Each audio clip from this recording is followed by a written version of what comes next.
Shalom saudara-saudara yang dikasihi oleh Tuhan. Senang sekali kalau hari ini kita boleh sekali lagi belajar kebenaran firman Tuhan. Firman Tuhan hari ini terambil dari Kejadian pasal yang ketiga, ayat yang ke-8. Di sana dikatakan demikian. Ketika mereka mendengar bunyi langkah Tuhan Allah yang berjalan-jalan dalam taman itu pada waktu hari sejuk, bersembunyilah manusia dan istrinya itu terhadap Tuhan Allah di antara pohon-pohonan dalam taman. Saudara-saudara, ayat yang akan sama-sama kita pelajari pada hari ini adalah respon kedua setelah manusia itu jatuh ke dalam dosa.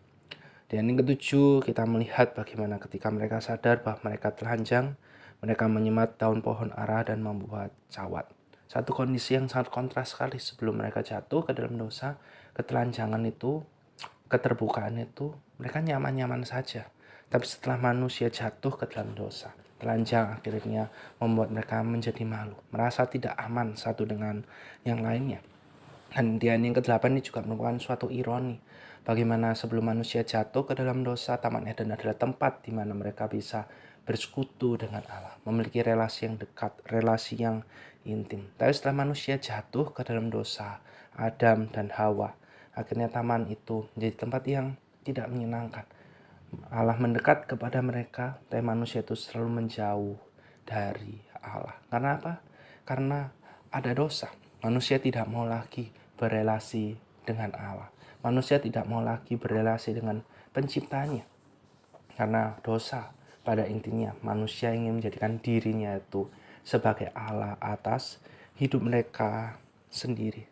Saudara-saudara, ketika kita melihat hal ini, respon pertama, respon yang kedua dari manusia, setelah manusia ini jatuh ke dalam dosa, kita bisa menyadari bagaimana tanpa Kristus, manusia itu tidak pernah bisa kembali kepada Allah yang benar.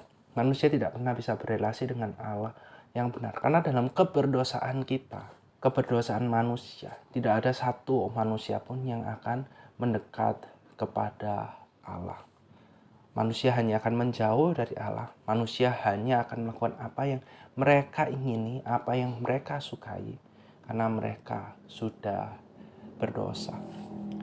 Saudara-saudara, bersyukur kalau setiap dari kita sudah dipersatukan dengan Allah di dalam Kristus. Bersyukur kalau Kristus itu mau mati bagi setiap dari kita, menebus hidup kita, mengampuni dosa-dosa kita. Relasi kita dipulihkan kembali dengan Allah di dalam Kristus. Dan biarlah ketika kita hari ini menjalani aktivitas kita, melakukan aktivitas kita, mengerjakan segala hal yang Tuhan percayakan dalam hidup kita, kita dapat selalu ingat bahwa kita bisa melakukan semuanya itu karena ada Allah.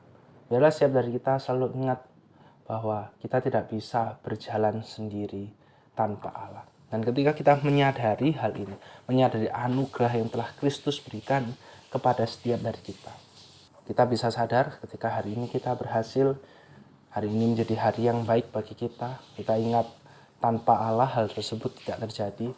Tapi ketika hari ini mungkin menjadi hari yang buruk, worst day, bahkan hari yang terburuk dalam hidup kita, kita juga ingat bahwa kasih Allah itu tidak pernah meninggalkan kita. Kasih Allah selalu ada bersama-sama dengan setiap dari kita. Amin. Mari sama-sama kita berdoa. Dan biarlah firman-Mu hari ini yang mengingatkan kami bahwa kami tak bisa hidup tanpa diri-Mu. Itu yang terus menjadi pedoman, penyemangat bagi kami dalam menjalani setiap aktivitas kami. Biarlah dalam setiap aktivitas kami tidak melakukan apa yang hanya kami inginkan. Tetapi kami benar-benar melakukan apa yang Engkau inginkan, Engkau kehendaki bagi setiap dari kami. Hanya dalam nama Tuhan Yesus kami berdoa. Amin.